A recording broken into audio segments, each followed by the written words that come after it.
Hey everybody, this is your Broadway grosses report for week ending 6/1.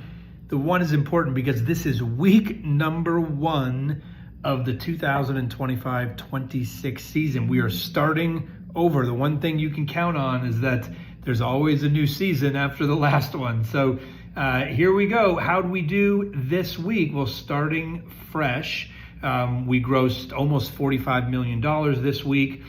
This was about a 5% decrease from the week before, but that's partly because the week before had Memorial Day weekend in it.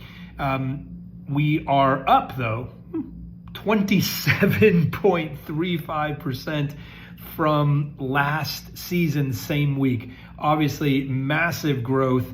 I'm not sure we can sustain that. Part of that is due, of course, to those massive plays that are still driving some big numbers. The big one, of course, being that George Clooney play, Good Night and Good Luck. Maybe they should just rename it the George Clooney play because it did a whopping $4.2 million.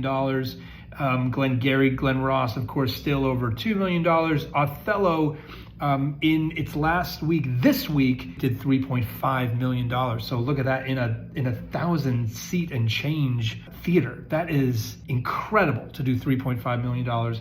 And I imagine that this week it's going to top that. I don't know if we'll get all the way to 4, but I'm a producer on it, so we'll cross some fingers.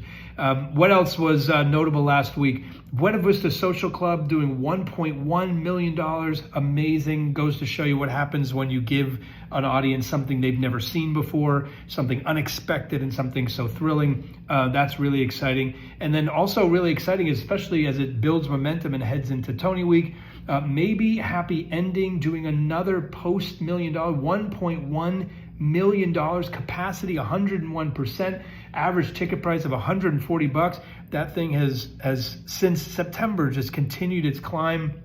We'll see if that momentum carries over into the voters this Sunday, but all in all, a good start to the week.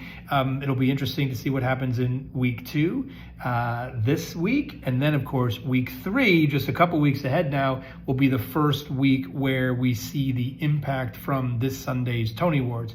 If you didn't know that this Sunday was the Tony Awards, then I don't know why you're even watching this. Of course, you know that this is the Tony Awards coming up. Make sure you tune in to all of it, the pre-show, the post-show. We'll have some analysis here. Thanks so much for being a Broadway fan, and giddy up. Season 2025 to 2026 has begun.